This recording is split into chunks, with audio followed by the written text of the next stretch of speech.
Welcome back to another incredible tale of ingenuity and determination. Today's story takes us through one person's clever workaround when faced with the unchangeable terms of an apartment lease.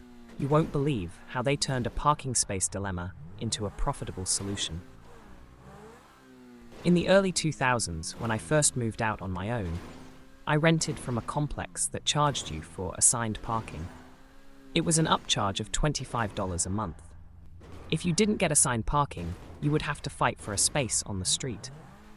My apartment was in the back of the complex, and I was getting over a recent knee and ankle injury, so I opted for paid parking that was relatively close to my front door. My car was a junker, 3 years older than I am, but it ran semi-okay and the heater worked. As a newly minted adult, I was happy to have it. About 3 months into my lease, my car went to the great scrap heap in the sky. I had gotten used to the local transit system and discovered a nearby store would drop off groceries for me. This was long before Walmart and other stores started doing it, so it was cheaper than figuring a month's supplies on the bus. So I opted not to replace the car and utilize the bus pass my work reimbursed me for. I went to my leasing office and told them I no longer needed the space, and would you please remove the extra charge from my bill? The manager at the desk was new and had never been asked that before. She promised to look into it and let me know. I was naive and figured it would be gone come next month. Nope, it was still there. I paid all but the parking space and called up the complex. Same girl. She said she was awaiting word from higher-ups and offered me a credit for the charge as a one-time courtesy. I reminded her that I no longer owned a car. I hadn't just changed my mind. I told her that the space had been empty for close to a month now and that I won't be utilizing it. She said she understood, loud and clear, and would get it sorted by next month. 3 days before rent was due, she finally got back to me. Apparently, it was in my lease and couldn't be removed without breaking the lease and signing a new one.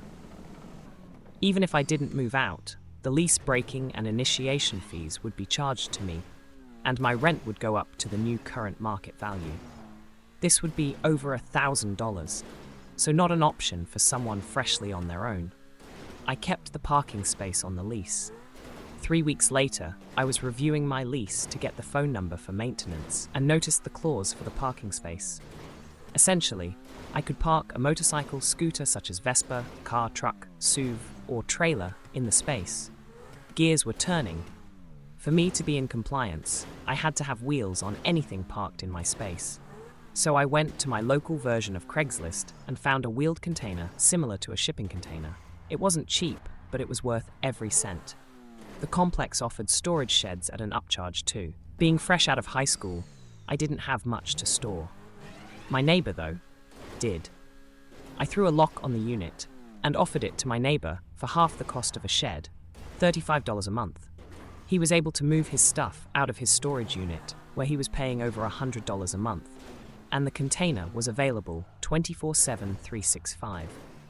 He was happy for the arrangement and paid several months in advance. The complex put several tow stickers for "out of compliance" on the trailer, but I called the tow company and faxed them a copy of the lease where it says trailers are allowed. The container was registered with the county as a utility trailer, so there's nothing they could do. They tried to fine me for improper parking, but again, I had proof I was within my rights. They even offered to remove the charge for parking on my lease if I would relocate the container. With what my neighbor was paying, I could cover my water bill every month, so I declined. I stayed 18 months and sold the trailer to my neighbor when I moved out. He had to rent a car to relocate it to his assigned space, but he said it was worth the couple hundred he paid. He ended up saving over $1,000 a year renting from me. Other neighbors even started bringing in their own containers too, even if it meant getting a second space. Sheds were being vacated at such a large volume, the complex tried to give them away at 6 months free. Few took them up on it. The complex amended the new leases to exclude trailers, but could do nothing about those that already had them in the spot. Instead of moving out and giving notice, renters would reassign their lease to new people so they could be grandfathered into the trailer clause. I drove by the facility 2 years or so after I moved out, going to a friend's for Thanksgiving. The complex had been sold to a new owner and changed their name. But wouldn't you know, there were still about a dozen wheeled shipping containers parked in the lot.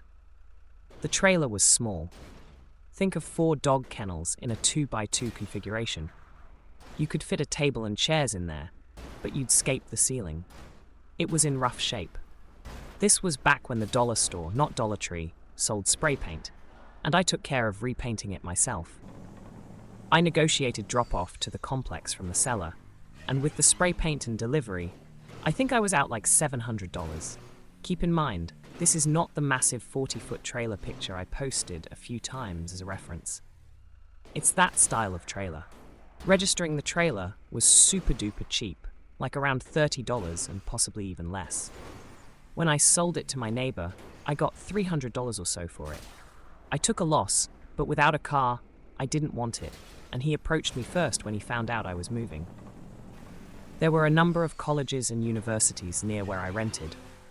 Most leases banned subleasing, but lease changeovers were commonplace. You go to the complex and tell management, "I'm done renting here, but instead of breaking the lease, my friend is going to do the rest of my term." You usually didn't get the deposit back as it stayed with the new renter, but you didn't an exorbitant pay a lease break fine. It also kept the apartment seamlessly occupied, without tenant gaps, which most places needed. If they sold the trailer to the next guy or to their neighbor, I am uncertain. I wasn't privy to those decisions. All I know is 2 years later, they were no longer XYZ Complex, but under a different name, and a dozen or so trailers still remained. As for the 18 months I stayed, 1 year in a lease, 6 months at month to month. In my state, addendums to leases require you to enter into a new leasing term, and that was not going to happen. IDR, if they charged a month-to-month fee, if I didn't renew my lease, as it was close to 20 years ago. I've been month-to-month for 3 years at the place I have been living for 4. Some places charge 1, some don't.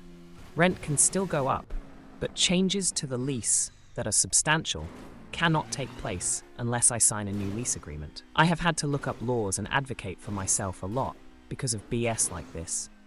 The tow company was mom and pop. They were not predatory, and I knew that multiple illegal tows could get their license pulled. The minute that first tow sign went up, I was practically shoving my paperwork down their face. No way that could play the ignorance card after that. They still exist to this day, and now have multiple locations. In fact, they are the assigned tower for my current complex too, ironically. Finally, storage sheds or units are required by my state to be month to month. It's a state law that goes back to at least the 1980s, and I have had to memorize a lot of laws regarding storage for my job. So, the apartment couldn't force anyone to keep their sheds, so my neighbor cancelled at the end of his next month. Great guy. Lived in a 3-bed with a set of twins, 1 boy, 1 girl. As for this being fake or made up, I feel like I have enough specific info to prove that it's not. And if you still don't believe me, oh well.